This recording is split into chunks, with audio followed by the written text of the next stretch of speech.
Municipal corporation का women end child welfare और education committee का एक इजलास जुमेरात को मुनक़िद हुआ। इजलास में मुख्तलिफ उमूर पर तबादले ख्याल किया गया। इजलास में 3 उमूर को मंजूरी दी गई। Women end child welfare end education committee की चेयरपर्सन संगीता पाटिल डक ने मीटिंग में मंजूरा उमूर पर रोशनी डालते हुए कहा कि शहर के मुख्तलिफ शोबों में नुमाया काम करने वाली खवातीन को म्यूनिसिपल कॉरपोरेशन की जानिब से 17 सितंबर को एजाज से नवाजा जाएगा। इसके साथ साथ गरीब खवातीन को बाइख्तियार बनाने के लिए मवाद की तकसीम के साथ दरख्त लगाने और खवातीन के लिए कोरोना वैक्सीनेशन मुहिम 1 सितंबर से 7 सितंबर तक मुनक़िद की जाएगी।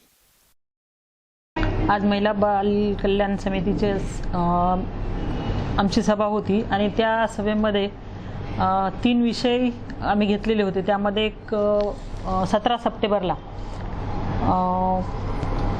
समाजामध्ये ज्या काम करतात महिला विविध क्षेत्रामध्ये त्या महिलांच्या आम्ही 17 सप्टेंबरला सत्कार करणार आणि त्या कार्यक्रमाला माननीय पालकमंत्री महोदय उपस्थित राहणार आहेत।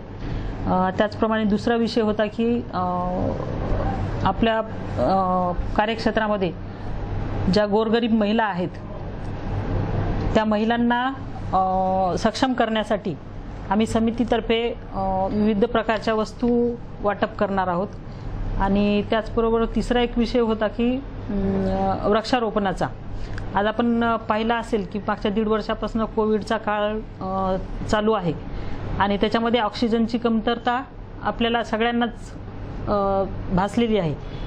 तर ऑक्सिजनचं प्रमाण वाढावं त्यामुळे महापालिकेकडून आमच्या महिला बालकल्याण समितीकडून आम्ही वृक्षारोपणाचा कार्यक्रम पण हाती घेतला आहे। शहरातील आमच्या समितीवर ज्या महिला आहेत त्या प्रत्येकीच्या प्रभागामध्ये आम्ही वृक्षारोपणाचा कार्यक्रम पण घेणार आहोत। एक महत्त्वपूर्ण निर्णय या ठिकाणी झालेला आहे की आता वॅक्सिनेशन होणं गरजेचं आहे।